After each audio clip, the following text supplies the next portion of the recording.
Matt Crumpton, thank you so much for being here, brother. Hey Matt, thanks for having me on, man. I was listening to your music on your YouTube page before I jumped on here. So yeah, I like your tunes, man. You got some good stuff. Thanks, brother. I appreciate it. They say the first thing you need in your life as a musician is a good entertainment lawyer, and then everything else comes after that. But if you don't figure that part out, it's kind of a risky game. Yeah, that's true. They're just hard to find because there's no it's a thankless profession to be an entertainment attorney if you're not on the list that the major labels give out to the artists when they sign them. Well, and it seems like in major markets, those becomes kind of like the folks that are playing chess with a lot of their figures. So to get in that kind of role, you spend 50 years of your life waiting for the business to come to you, and then it's like, God help you don't move away or something like that. Yeah, man. We can get into a few different areas to go here, but yeah, it is definitely good to have a you want to have a good entertainment attorney for sure. Yeah. Well, and that was kind of my first frame of interest for you, but then I started to dive into solving JFK. And dude, that has sent my life on quite the spin recently. I mean, every drive is filled with a lot more emotions than I would have Oh, expected it cool. to. So, phenomenal job with the whole thing. Thanks for checking it out, man. I appreciate that. I'm on episode 20 something right now. So, Okay, sure. here's my initial question about that. You talk about kind of finding the subject as a young man, and then you go through your life and going into law and whatnot. How much did that change the way that you wanted to approach the entire case? Now having a legal background versus just having the interest of a kid hearing about JFK for the first time.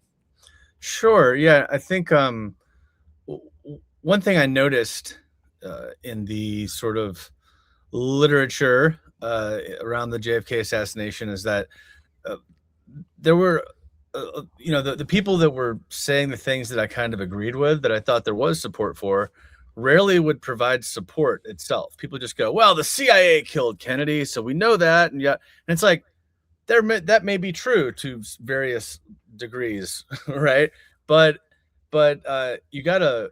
It's just like geometry. You gotta show your work. You gotta show prove the theorem. You know what I'm saying? So in law, usually cases don't go to trial. I was a litigator for a little while. I don't litigate anymore, but I used to enjoy litigation. And what you do most frequently, if you don't settle, is you have a motion for summary judgment, which is just a trial on paper, and every factual proposition has to be cited to something. Where did you get that from?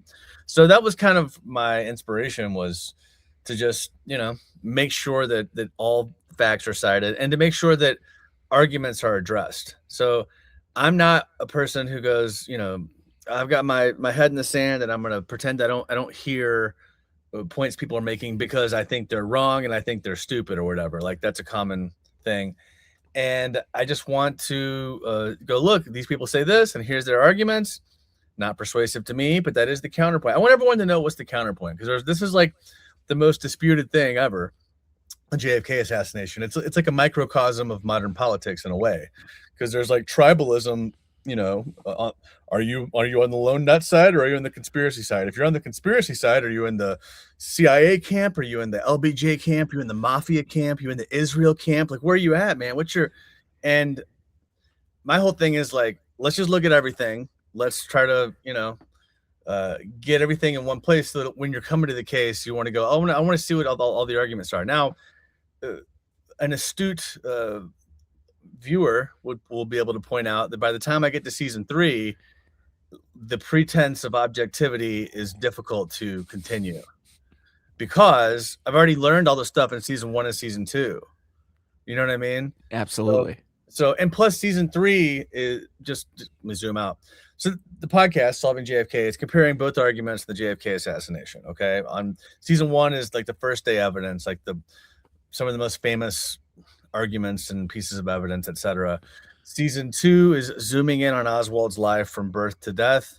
Season 3 is, if not Oswald, then who? And so far we've looked at the Secret Service, FBI, LBJ, and we just finished the Mafia. And then next we have Israel, which is the buzzsaw I'm walking into. That'll be fun.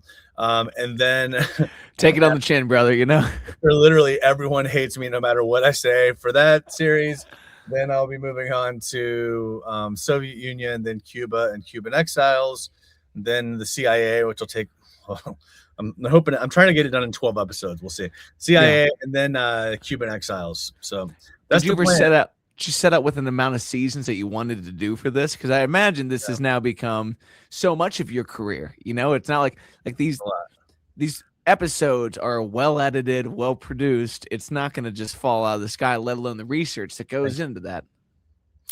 Yeah, I said the Cuban exiles again. I meant the generals. That's where I'm going to conclude. But yes, I did go into it. Well, in theory, I really did go into it with an open mind. I mean, honestly, I kind of thought there was a conspiracy, and then I went to Facebook to try to go find some like Facebook groups. This was like maybe 2020, right when the pandemic started. And then I was like, oh my gosh, there's all these people who think that it definitely was just Oswald alone, and they have receipts. Like they have receipts. What I you know what I mean? I was blown away. So then I started to sort of learn their counterpoints, and there's counterpoints to the counterpoints, and then there's counterpoints to the counterpoints to the counter. It just goes and goes and goes and goes. But I just try to go down the rabbit hole as much as I can and get fully grasp a position. So like in the end of season one, episode 27, I spend like 5 minutes at the top of the episode saying, here's all the reasons that people who think Oswald acted alone are wrong. Here's all the ridiculous things you have to believe if you think Oswald acted alone. And then I spend 5 minutes going, here's all the ridiculous things you have to believe if you don't think Oswald acted alone. It's like there's a lot of stuff you have to kind of believe that's uncomfortable either way. Like if you peg everything down, because there's a lot of, in JFK case, I was saying it's a microcosm of politics. There's a whole lot of whataboutism. In other words, a topic is brought up by one side, the other side fails to address the topic that's brought up and brings up a different topic that they think they have a good argument on that doesn't address the first topic.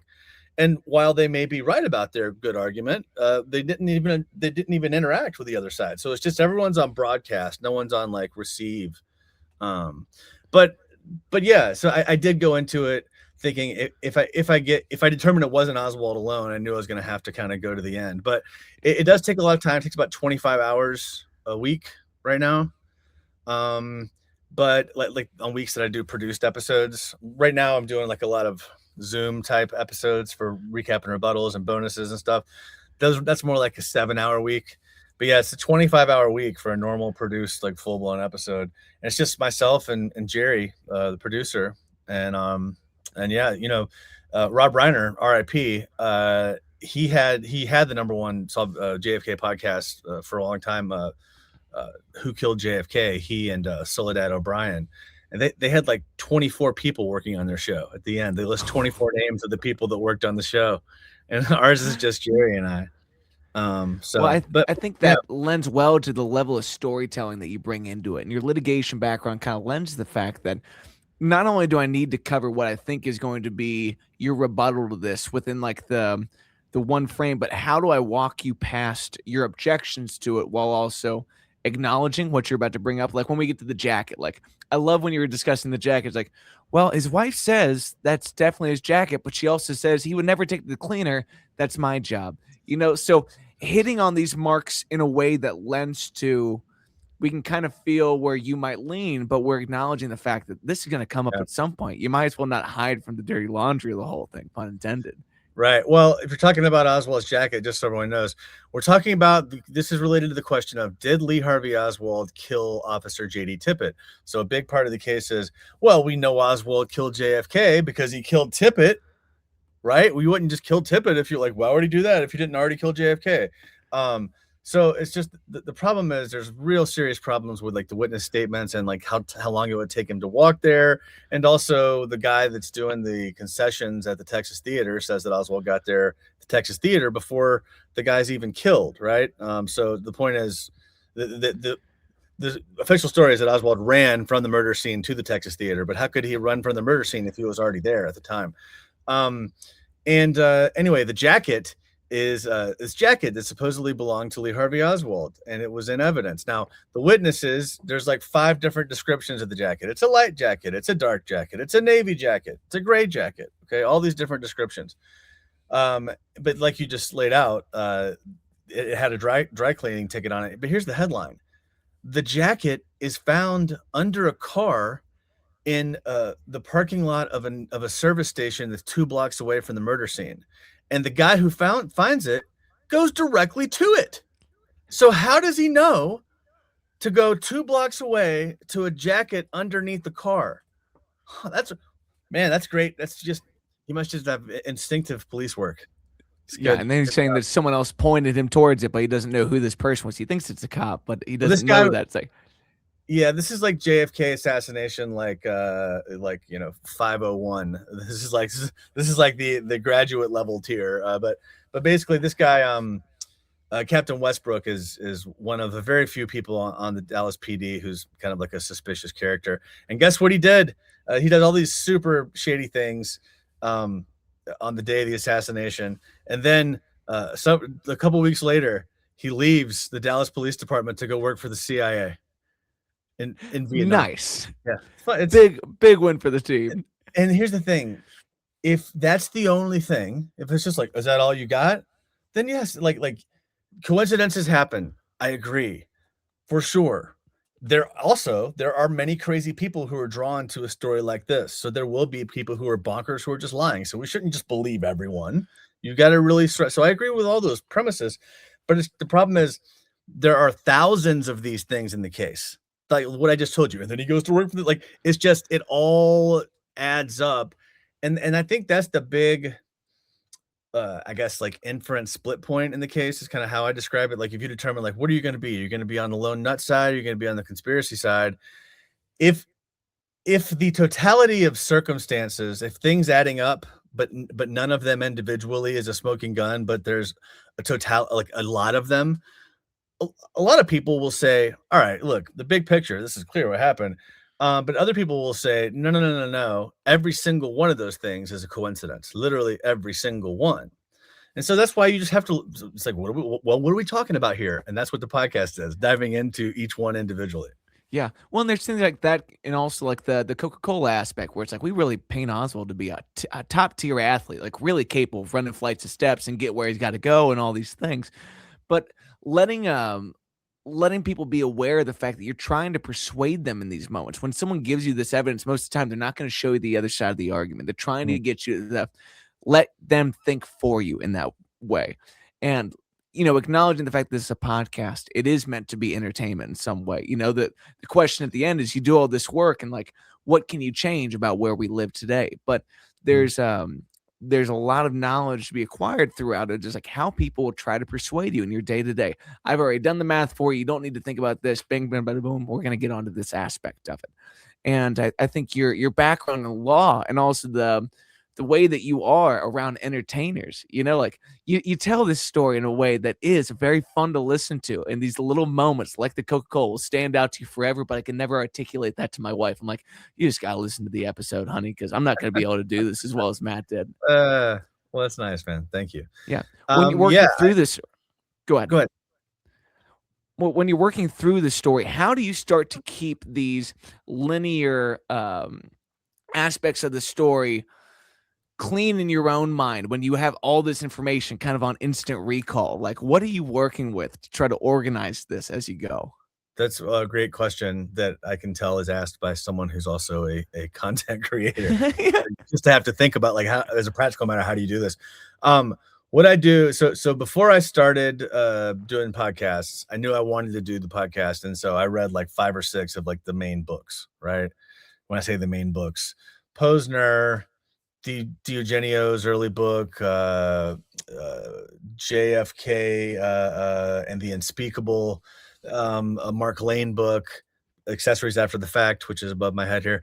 But so I read some like the seminal works, and I just put a big outline together. And it's like, and obviously Gerald Posner's book is, arguing different things than the other books. So I would put it under the topic. They say this, but Posner says this, and Bugliosi says this. So um uh, but now where I am, so it was kind of easy early on because everything fell into buckets, and it's just a matter of like how long we're going to make these episodes, and it's going to be like multiple episodes.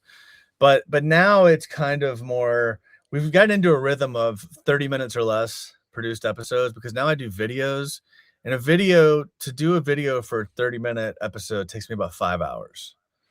And as a practical matter, what's happening is I'm getting the final draft I'm going back and forth with Jerry during the day about the mix, because he does the mixing and mastering, and all that. And like just the final just makes it sound crisp and clean.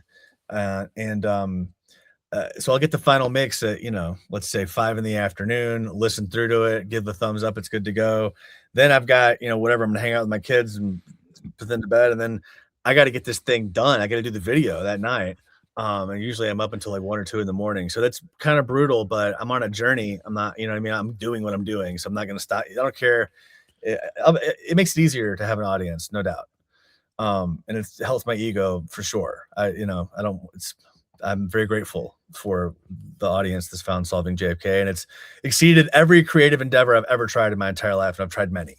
So, but yeah, even without the audience, I'm doing the thing I'm doing, because the reality is I look at it like I'm taking a high level graduate class to be certified in studying this, so I can get to the end of the rainbow and say, look, here's what we know and we don't know.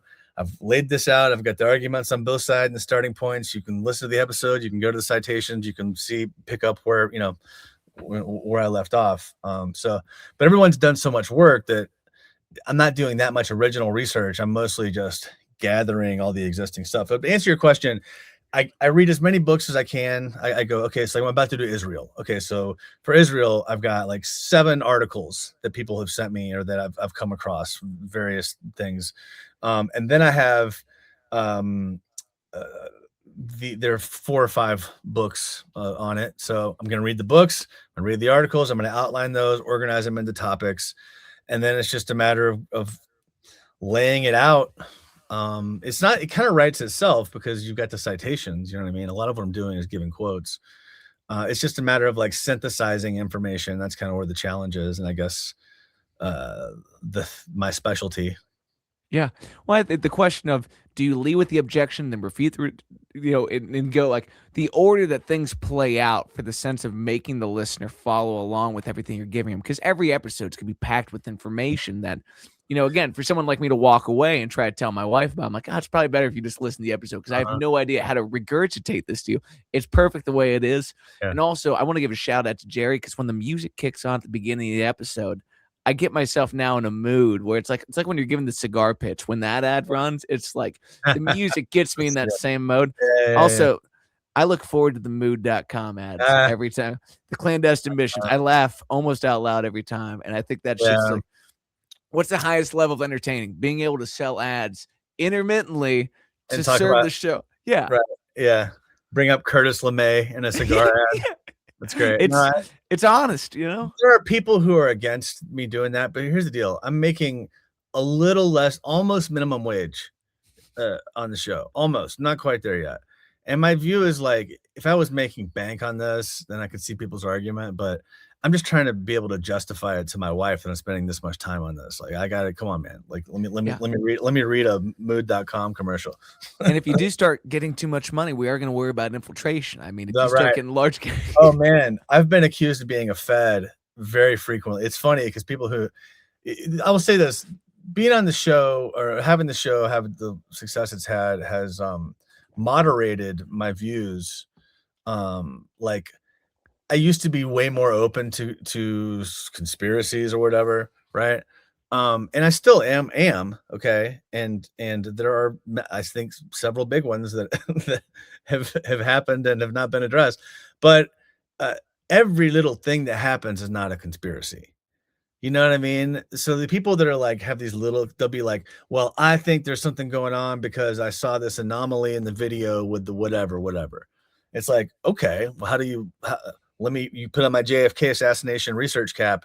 Okay, so that's 1 point. Do you have like 700 more? I need like 700 more. That's all. You know what I mean? Like, yeah, it's just, you got it. What do they say? Big claims require big evidence. But you were asking me earlier about trying to persuade people. My thing is, to the extent it sounds like I'm trying to persuade people, what I'm really trying to do is explain my own logic and my own rationale as to why I see it that way. And people can feel differently. And I know, like, I have a couple of heterodox views in the conspiracy. I'm not just like pure, like every conspiracy author ever that's written everything I agree with. There's, especially like when we get to the LBJ stuff, some of the LBJ did it faction really does not care for my work, because I basically ended up finding that their main sort of boogeymen for like LBJ's henchmen, I think that's been, I hate the word, but I think that's been debunked. Like, I think it's not, I don't think it is what they say it is.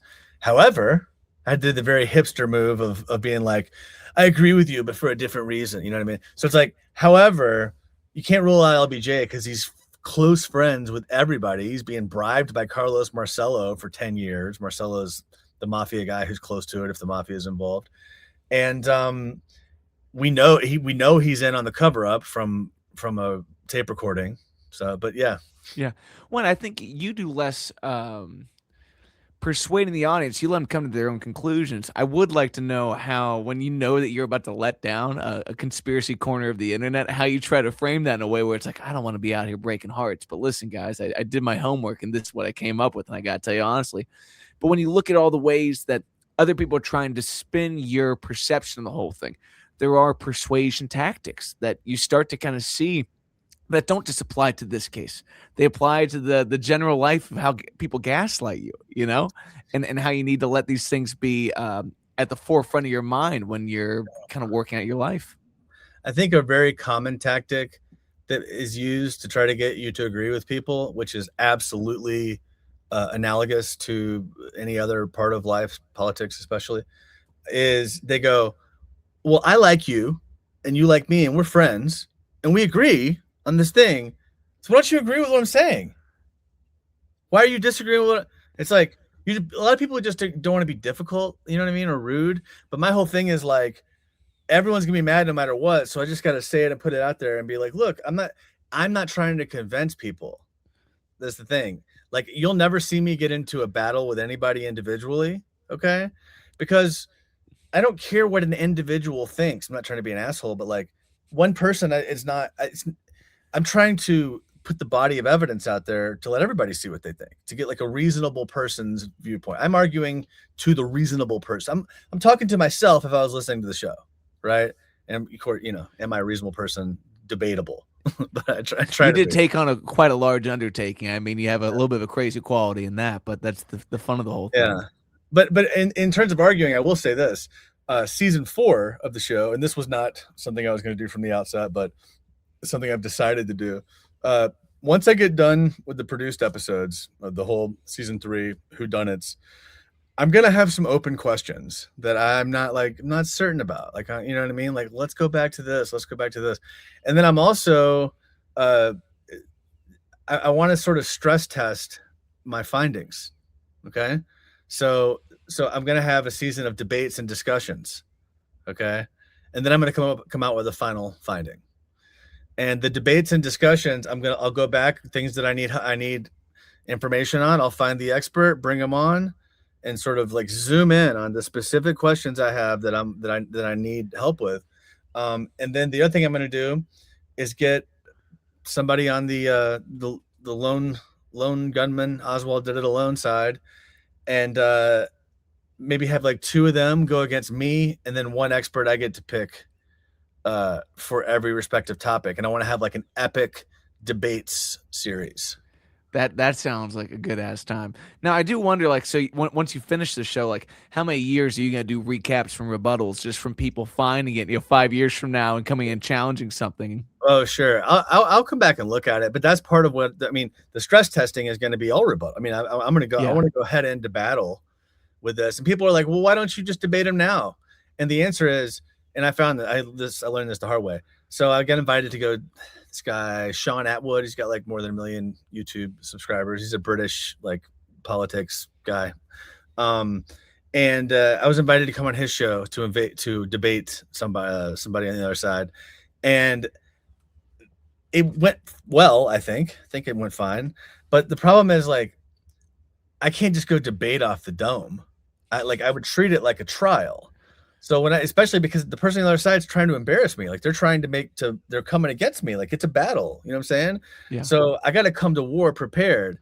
So I did the one debate, and I spent a full day, 8 hours prepping for it, just like because I knew it was on a specific thing, and I'm just hitting on my point. I'm just came in like I was going to trial. I think it went well. But then what happened is I got like 6 people the next day would debate me. I bet you won't debate me. I bet you won't debate me. It's like, man, I won't debate you, but that's just because no one knows who you are. And no, not to be an asshole, but like if you're not like the main person on the thing, why don't I just talk to the biggest person I can get? Not you, Steve, or whoever your name is. But you also got to, how do you check out of this at the end of the day when you have that kind of thing coming at you? It's like you got a family, you have different avenues of entertainment. Like you're a human being that obviously loves other things in the world besides Yeah. going down the rabbit hole. I know that it's for a limited amount of time, and I know that I'm going to if when it's all done, I'll have a book. I'd love to do a documentary series based on it as well. So there's other things I'm working on. But when it's all done, I'll probably keep the podcast going just to continue talking about any updates, and it may be less frequent, but that's after 4 full seasons. So I've still got at least 2 years of going at this constantly. Yeah. And then yeah, we'll keep swinging and see what comes next. I mean, what's nice about the JFK assassination is that it's kind of like apple pie. It's what Jerry likes to say. It's like, yeah, it's a conspiracy or whatever, but it's not. People don't look at it like that. Like there's not like the ick to it. You know what I mean?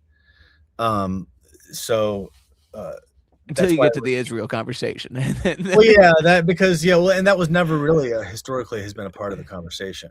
Yeah. That's sort of a new thing, but I think, look, I covered the driver did it theory, and I covered another guy did it theory. I covered the lady who says that she's Lee Harvey Oswald's girlfriend. I covered things that I don't think are true at all. And so merely by covering it doesn't mean that I think it's true. Israel is an interesting one because I haven't done the work yet. So I'm hoping to start tomorrow, maybe the next day, but I haven't done the work yet. So I don't know where I'm going to land or what I'm going to say, but who knows? Well, as it relates to, the general world of entertainment, one of the things I find most fascinating is when we start to look at the technological bend that's going on at that time frame, just like where videography is, where you can get some of the audio from this and try to zoom in at things where it's like we kind of have constraints from where we are now. And you look at the incoming world of AI, it's like how much can you really apply that type of new wave tools to old information and actually come out with something new that's not too damaged to consider viable in that aspect of it. Yeah, AI's been, I mean, AI's helpful in some ways. Like I put my whole season 1, all my scripts from season 1 into it, but you kind of have to really, I was like, what insights can you give me? And it just like gave me like a summary of all like the section headers. You know what I mean? So I guess I had to figure out how to ask it better questions, be a better prompt engineer. Yeah. Well, when you kick a Zapruder film into there, can it say, yes, we believe that these frames are removed? Or can it really start to open up some of these gaps that come along with just, the bit rate of the fidelity of these things at a certain point in time? Oh, yeah. Specifically, can AI help film or audio files or, documents, whatever? Yeah, I could see that being the case. The Zapruder film, there's allegations of forgery. That's sort of been a hot topic. I was invited to speak at the main JFK assassination conference this year in Dallas, and that was one thing that was hotly debated. This guy Doug Horn, who's kind of like the medical expert. There's a few really strong medical experts on the conspiracy side, but Doug Horn is definitely one of them. And he was in charge of the medical records for the Assassination Records Review Board. And he was there at every deposition, and he prepared every deposition with the chief counsel, Jeremy Gunn. So this is a guy who was there the whole time for the ARRB.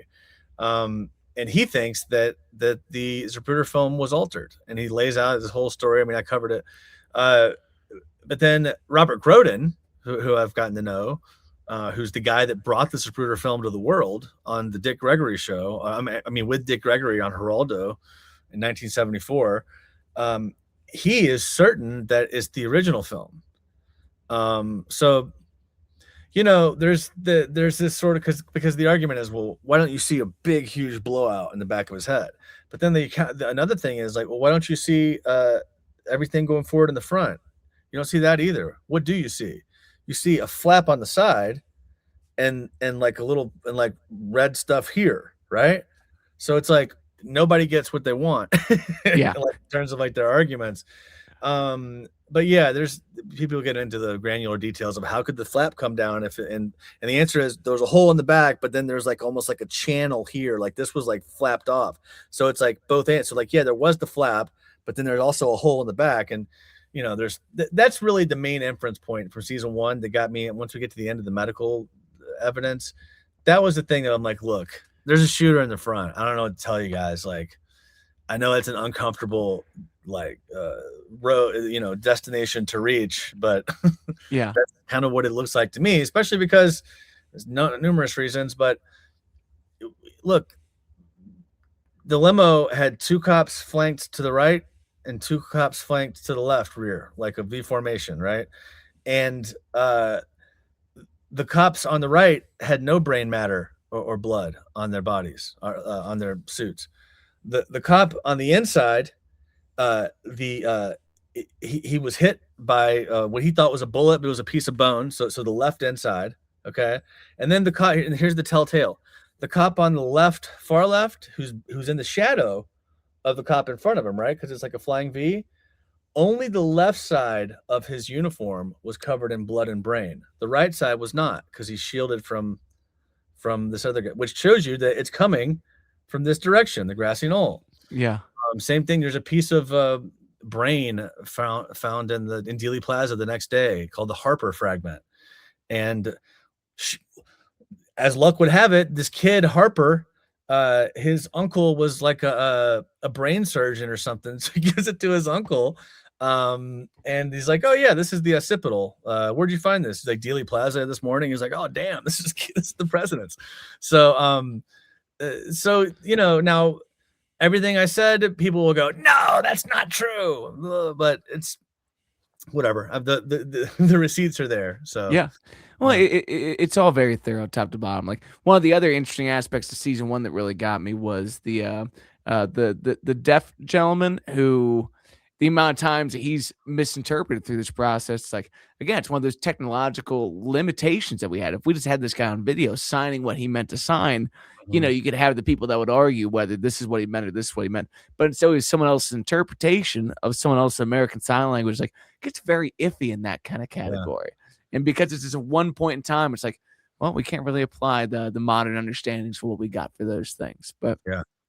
Yeah, I mean, if you want a smoking gun witness, Ed Hoffman's the smoking gun witness. I mean, he says he's a deaf mute guy, and he says he was on the highway behind the sort of the train yard, that's behind there's a parking lot, and then there's train tracks, and then there's the fence, and there's a grassy knoll. So he's looking from the back. And he says that he sees a guy in a train uniform toss a stick to another guy who's got a police uniform on. The guy holds the stick up, and he realizes it's a gun, and he sees a shot be fired, takes it down, twists it, takes it down, tosses it to the railroad man. He twists it, puts it in a bag, and runs down the railroad tracks. There's a couple witnesses who see a guy running down the railroad tracks with the bag. Okay. Now, you know what I mean? It's like, okay. And then the main thing too is the guy who supposedly is the shooter. I do think it's likely that that's the person who's holding the Secret Service badge, because there was no Secret Service agents that stayed that were in the crowd. They were all in the motorcade. So someone showed Secret Service credentials. Now, did Joe Schmo say this? No, four cops said this under oath, okay, that they saw someone with Secret Service credentials. So, that the point is, Ed Hoffman's story seems to exactly confirm it's consistent with everything. Now, could he have made it up? Yeah, maybe he made it up. I mean, we don't really know with certainty. So for me, like when I assess the case, I don't lead with Ed Hoffman. Certainly. I mean, I'm aware that's out there. I'm not saying that he's wrong. I'm just saying, like, that's kind of like on easy mode. If you want to go on easy mode, you go Ed Hoffman, McCone rally memo, we're done. But both of those things are really disputed. McCone rally memo is basically like a memo from the director of the CIA to the director of Secret Service going, "We did it. It was totally a conspiracy, and we totally did it. And Oswald was CIA the whole time. Oops. Okay, but there's some that may or may not be true. There are some really credible people who tell me that it is true. I mean, Robert Grodin, I was telling you about, the guy who showed this Zapruder film on national TV. He stole the Zapruder film. That's how he showed it. He made an illegal copy of it. Okay, and then he showed it. Right. And this same guy says that he found this document called the McCone Rally document, the one I was just telling you about. I'm like, where does this come from? Because I'm having a conversation with this like legend, and he shows me his book, and I'm like, oh, this is sad. I have to tell you that your document's not real. I'm like, hey, where did you get? I'm like, it's not a good look, man. I'm sorry. Like, I hate to be the bearer of bad news, but this is not an authentic document. And then he's like, I know it's real. I'm like, how do you know it's real? He's like, because I took it. He was a staffer on the HSCA, and they had like a end of the year, like HSCA wrapped up in December. So they had an end of the year, like end of HSCA staff being over a Christmas party, going away party. And he put his backpack in the room where the documents were, just for safekeeping, to lock it up. They let him back in to get his backpack, and he had like some slides and stuff that he had prepared. And he asked the boss, like, can I take the things I prepared, like, as a souvenir? And he's like, yeah, sure. And so he took that too. So, but it's just a question of like, then the question is, is he a total liar? I don't think he's a liar, because this is his pattern of what he does. He steals awesome stuff. And then tells everyone. That's kind of his MO. Yeah. So like, but then the question is like, well, where did that document come from? Did someone plan it there? Like, is it an authentic document? And again, but you use Ed Hoffman, you use the McCone Rally memo, we're done. You don't need to listen to all of Solving JFK. But those things are intensely disputed, even among people, even in the people who believe there's a conspiracy. They'll go, no, that's garbage. Come on, please. Yeah. So I don't rely on it, but I do for Ed Hoffman. There's a guy named Lee Bowers who's in the railroad tower, and he says that he saw two men standing by the fence, two men, one of them closer to the fence than the other, just like what Hoffman says he saw. And then he sees a flash of light and a puff of smoke at the time of the shot come from right there. I mean, and he's up in the railroad tower, and that guy is rock solid. So that guy, he says this, he tells the Warren Commission this, the puff of smoke, they changed the questioning. They interrupt him and don't let him finish once he starts to talk about that. But then he came forward to Mark Lane in detail with it. So to me, I would reach the same conclusion by a more credible witness, Lee Bowers. Yeah. Yeah. Well, when you hear the Ed Hoffman talking to his family, and they're like, don't go down this road, it's a dangerous road. Did you ever get that when you were approaching this subject? I mean, like, down to like even Trump saying, like, if you saw what I saw, you wouldn't be putting out a lot of these files too. Like, do people that love you ever tell you, pump the brakes? So that's when I was saying that the case is kind of like apple pie. That's kind of another way of saying, no, it's not a problem.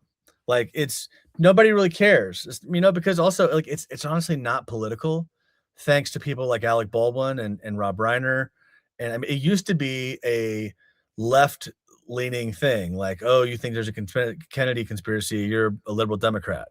And now it's like, oh, conspiracies generally, you must be a Republican. And it's like, okay, this is a historical event. Can we not look at the documents? I'm not playing these silly games. Yeah. But the answer is, I would worry much more about that if I was to do like other historical events that are questioned. Let's just say this was on the table. This one, and these aren't. I think I would have, in order of seriousness, I think solving RFK I could do. I'm not, just to be clear, I don't have plans to do any of these. Yeah. Okay.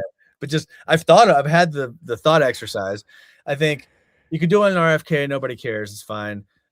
You could do, I think, Oklahoma City, you can almost go to and not have problems, although Oklahoma City was never embraced by any, like it's still like fringe to think that, even though like it's clearly there was a conspiracy in Oklahoma City. I'm sorry, friends. The good news, if you want to still love your government, is that there's a chance that the FBI accidentally failed to stop it because they were trying to entrap someone. So there is potentially an argument as to why the government didn't do it on purpose and they were just negligent. But that's just an argument. There's also an argument that it was done on purpose. Anyway, and then, so I think that one you could maybe do. And then I think like 9/11's too spicy, even though there's a big enough group. And look, I'm not even saying my views on 9/11. I'm just saying I think it's still too controversial to actually talk about. And then I think like Las Vegas shooting, Charlie Kirk, all that kind of stuff, the Trump assassination attempts, I think you could potentially get killed for those. They're too fresh. And maybe there's no conspiracy there. But if there is, why would they, if you became a problem, why would you not stop being a problem? I mean, I'm just saying, Yeah. I have no interest in touching any of those.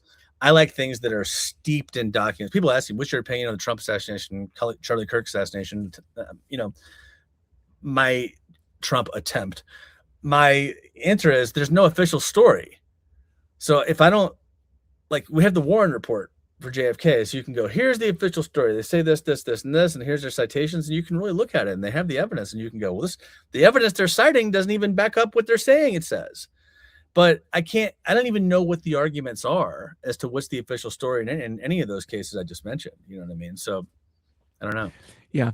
I listened to a bit of Tucker's new series on 9/11. It's just like these moments do start to kind of turn like the political stomach of the world versus JFK. Everyone's willing to talk about, at least to some extent, you know, whether they make it to season 4 or not in the show. I think everyone can enjoy up until a point and be like, it's solidifying a lot of my thoughts leading up to that. But are you grateful that you have a legal background when you start to get into some of these where it's like, I don't typically overspeak in places where I'd be nervous about any of this?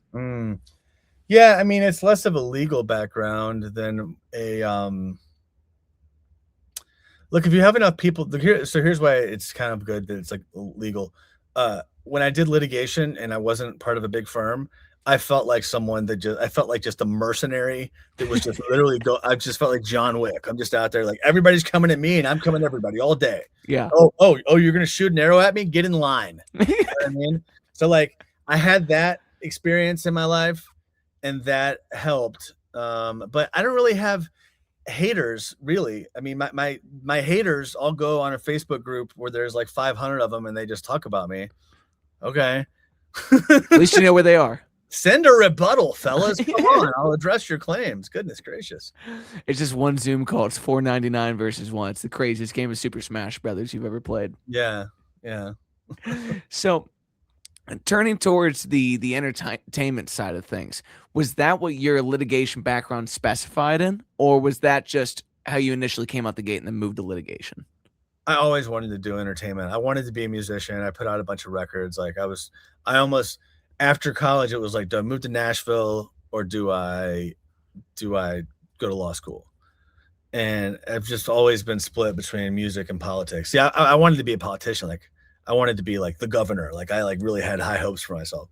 And then I got into those worlds, the political world, and I was like, oh, you literally just sat like, if you're not independently wealthy or famous enough to like raise money, you just have to have like, you're like someone who's sponsored. And it's a game that I realized I didn't want to play. And as I got into a position where I could have done it, like I was offered a nomination to run for a state house in Ohio, but I was told like I would be, I had to, basically every Saturday and Sunday during the campaign from sun up to sundown, I belong to the campaign. And that if they give me anybody to meet with, I have to take the meeting. And I'm just like, I've been blessed enough to have a life now where like the reason I don't do litigation is because judges can tell you where to be at a certain time. I have too many things to do to live a life where I go, oh, at 3:30 I have a status conference, and if I don't go, then they're gonna like put me in contempt of court. Like I can't play those games. Yeah. Well, what about the musician side? Did you put songwriting away for good, or is that still something that you make time for? Yeah. So okay, to answer your question, how did I get into music law and all that kind of stuff? I continue to write music and play and stuff like that. I managed bands. I managed a band in law school. I had like a promotions thing in law school, where I brought in Gabe Dixon for a show. I brought in this guy, what's his name? Teddy Geiger. He was on this TV show called Love Monkey, and I brought him into play. So I booked like 3 or 4 shows and whatever. It was kind of too hard. My promotion career ended when I had a contract to bring Dane Cook at his peak to Nationwide Arena. And I didn't have to put any money down. I just had to like indemnify this. I had to like sign some stuff, and I was going to get 5%. I'm like, dude, I'm about to, and like, I'm like, I'm gonna like have backstage passes to meet Dane Cook. I'm gonna make all this free money. It's incredible. And then Dane Cook got out of the contract because he did that stupid movie with Jessica Simpson, Employee of the Month. And I'm like, no, my windfall, it's gone. That's so brutal. But yeah, I mean, I've been dabbling I worked backstage for 2 years in college, my summers in college at the Verizon Amphitheater in Bonner Springs, Kansas. And so I had some awesome, I was a production assistant for the venue. So it was just a dream job. I advanced all the non-hospitality rider items for everybody that was coming through, and any just like random things the band needed, that I was the go-to guy like for that stuff, which I got to meet everybody that was on tour in 2003 and 2004. It was awesome. Yeah. So And they're also most thankful to see you if you're the guy that's getting the non-food items, where it's like this guy needs heads, this guy needs strings, and everyone needs you here now, and you're just yeah, Santa coming through. yeah, it was good. Like Darius Rucker's like, hey man, can I get some toothpaste? I'm like, bro, I'll go get you some toothpaste. Yeah. And then he was like, Darius Rucker, it was a radio show. He goes, Hootie. He goes, hey man, Trent Green's here. You know, Darius Rucker's like, he was a quarterback of the Chiefs at the time. He's like, does anybody have a football? He's like asking around, and I'm a former high school quarterback. I always travel with a football in my car. So I'm like, yeah. So I go to my car and get my football, and I get to have a 3-way toss with Trent Green and Darius Rucker for half an hour. I'm like, Darius, run a post.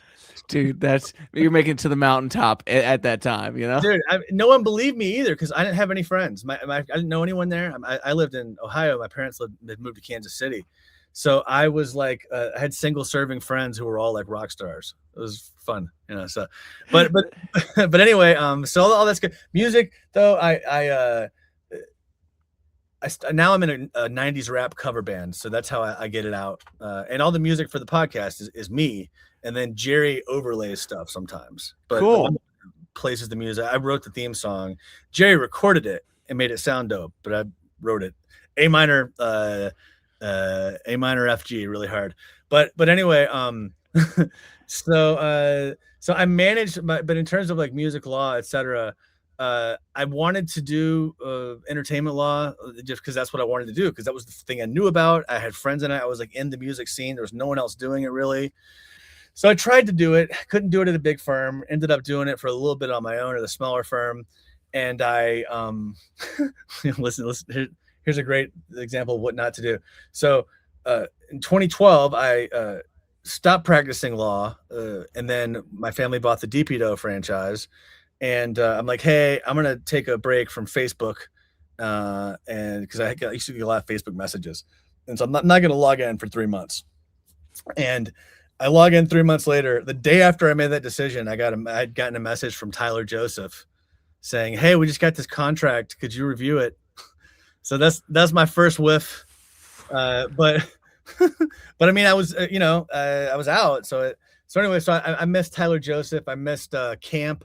Those guys. I mean, I was in the same friend group with those guys. I would hang out with those guys all the time, and because I'm very close with all the guys in Doc Robinson. Yeah, I just I missed that one. And then recently I had a guy come up, and I was going to be his lawyer, but then he tells me, he's like, hey, the label gave me a list of options and my management gave me options and you weren't on the list. I don't know what to tell you. So that's why I'm kind of like, I don't really do music law anymore. My prior clients, I'm happy to help here and there, but it ends up just kind of being like a nonprofit charity, and I can only do so much of that. You know what I mean? But Yeah. Well, you're loved for doing it, but it is one of those. It's probably the least profitable version of law. You know, it's just the amount of red lines you send out for things that never happen, for the amount of times that you need to go to bat for somebody for things that are going to fall through. Well, here's how it makes sense to be a music lawyer in Columbus, Ohio. Historically, it made sense to try to help people that you thought were awesome, who never had, the people who are great that are going to make it or have a chance never have money. Okay. 21 Pilots would have been an exception to the rule because those guys were crushing like as a business model at the time. But anyway, so I would always do pro bono stuff for them, hoping one day I'll get someone and they'll take me with them, or they'll remember the nice thing I did for them. Right. And then I could sustain it because there's always some executive who had a studio in his basement and wanted to have a suite of documents. And it was important to him to burn $2,000 to tell everyone that he was starting a record label. Okay. That was like most of the revenue was people like that. or people that wanted like a label, or so the point is I never made money from it, but it got to a point where I whiffed on the major. Like, it's rare that anyone's going to have three big stars that you personally have relationships with or had an opportunity to sign, and I whiffed on all my chances. So we're gonna do franchising, we're gonna do business, we're gonna do JFK, we're gonna own campgrounds, buy some other stuff. There you go. Yeah.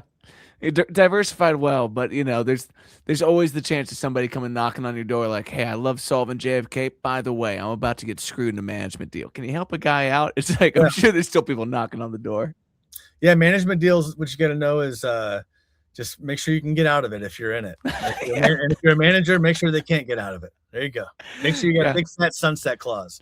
Well, here's one entertainment, law particular. As the world of AI starts to come up, what do you think is the most important part of copywriting and maintaining your rights to your own music and the essence of it as time goes on? Yeah, man. AI is problematic for copyright because the reality is that AI is trained on all these other works that it's straight up ripping off. If AI was a person and they gave it a deposition and they said, "What works did you rely on to create this song?" And it was like, "Well, I looked at these 15 songs." That's I mean, I don't know. It's tough. Uh, I think definitely max out your rights to the extent you can. I mean, the main thing people need to know is uh, to give your copyright teeth, it needs to be filed within 3 months of publication. So if you file it within 3 months of publication, meaning 3 months of when you put the thing out, okay, like the actual release on the streaming services, then you get statutory damages and attorney's fees. That's big. If you put it out after 3 months, 90 days. If you put it out after 90 days, then you don't get statutory damages, meaning you have to bring in an expert, an economic damages expert to prove your damages. It's going to be $20,000. And you have to pay your own attorney's fees. So, yeah, within Yeah, 3 months, that's the you're main out thing. there for bragging rights at that point. It's like, what's it worth? Yeah, yeah, and I mean, what's going to happen? What would be ideal? What should happen and what's going to happen? What's going to happen? I don't know, because it requires a political solution. This is ultimately a law. Our copyright law is a law. That means that Congress would have to vote on it, and I just don't have any optimism about any political solutions for anything, candidly. But Yeah, what would be ideal would be you put these songs, there would be some sort of clearinghouse like there is for cover songs. You've got, what's the guy, I'm talking about, Harry Fox. There's yeah.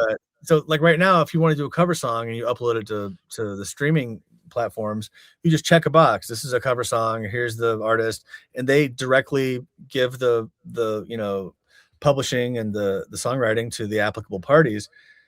It would be nice if you could do that with masters, right? So because you can't, girl talk is just illegal. It's illegal. That's just a criminal. Girl talk, like I'm saying, like everything he's doing is so there's no way to do it. But what's happened in culture is that people so expect samples and stuff like that that it's created a world where regular people can't do samples without violating the law. You just have to break the law, and then you have to hope that if the label ever finds you, they'll give you a chance. And that used to be the case. The labels used to go, "Oh, you're breaking the law, but just cut a cent on it going forward, and maybe we'll even sign you to a deal," right? But now, and I've had this happen to someone close to me that had, they were making 10 grand a month, okay, and they got it. Their song, basically, the label found out about the song that they used a master sample they weren't supposed to use, and they just choke slammed them, and now they're totally cut off, and they have to figure out a different way to make a living. Yeah, I mean that stuff. It But they were stoked at first. They're like, they're gonna give me a deal, and it's like they expected a handshake, and they just like shot him in the head. Yeah, it's just getting so foggy so quick, and we're living off like the 1998 like Digital Publications Act, whatever that is. And it's like, well, we're a little behind on the times, and everybody's using some kind of digital representation of sounds. It's like just knowing what's cleared and what isn't clear is going to get weirder and weirder as time goes on. So make sure you're in it for the love of the game, you know? Yeah, it's tough. I mean, if you want to make it as an artist, like I know, like what you're doing, it's hard because A, you have to get people's attention, um, and B, it's like even if you have tremendous success, you have to sustain it. Like, you know what I mean? Like let's say you have something that crushes. You still have to sustain it. So like the people that I know who are doing what you're doing that are really crushing are people who are focused on like just building almost like focusing on friendship fans and just having them all over the country. But for people to care enough, here's the trick. Here's the trick to make that work. The secret sauce is you have to have a continuing narrative of upward trajectory for people to care. Because if your friend, it's one thing for someone to go, oh, this is my friend. If they're actually your friend, they'll go. But chances are you can't really be closely be friends with that many people. So it's got to be someone that you know their name when you see them. But they bring a friend and they go, you're not going to believe it. I know this guy and he's blah, blah, blah, blah, blah, blah, blah, blah. You got to give them a thing to hang their hat on so they can tell their friend.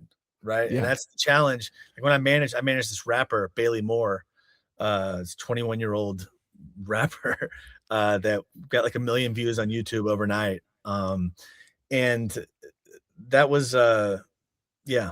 Wait, why did I bring Bailey up? I don't remember, but why I wrote that up. Well, I think Sorry. that's brilliant. Like, you need to give them a storyline to hang their hat on so it becomes you tossing a football around with Darius Rucker. It's like, Right. how do you give them that level of their own little secret to share with you? Bring them out to a Right. concert feels like it's inflating their ego a little bit just to be associated by proximity with you. That's it. That's the thing. That's the thing. But yeah, that's what I learned when I managed Bailey is we always had to have something to feed. You gotta have something to tweet. You gotta have something to share. Hey, we're doing this. Oh, we're doing this. Oh, this happened. And it's like, you know, it is challenging. So it's especially now. It's like the democratization of everything has made it, I think, a lot harder because there's just more competition. You know what I mean? But, Yeah, but you can learn a lot from advanced storytelling in the same way that your podcast goes or any good story goes. It's like when you're watching Game of Thrones, how do they pull you back between these 50 different characters? They make it interesting. There's spice around every corner. It's like figuring out how to put that on yourself as a bit of characterization and starting yeah. to personify the person that you're putting on stage and trying to sell. Like when you point out 21 Pilots is a great business model, is there anything in particular that sells that to you? Well, I'm just saying when they first started, they were already crushing when they reached it when I got hit up. And I was friends with their original manager slash booker. He wasn't really their manager, but he was the guy that created all their merch and booked shows for them. And they didn't have a manager at that time. So, um, and so yeah, it's the answer is they were just dialed in, but they were dialed in because they had a guy doing that who went on to when they got signed, he went on to CAA uh, and worked there for a while, and now he runs an influencer agency. But yeah, shout out to Ben Lubitz. He's the man. That's awesome. Well, brother, I really appreciate you just taking the time to chat from your work in solving JFK, but also just hearing about your place and how a drive to follow your own path, like to say, like, I don't want to be on some fucking judge's timeline. It's like I gotta live my own life out here. That is the grand aspiration of the modern age, to follow what you love with an undoubted passion and a willingness to even at making minimum wage. I'm gonna have the time of my life doing this at the highest level. Okay. Yeah, man. Yeah, that's what I'm trying to do. I appreciate you having me on, man. Thank you so much. And thanks for Yeah. listening to the show. Oh, absolutely. I'll keep on doing it. All right, All right. friends. Thanks for checking it out. Peace.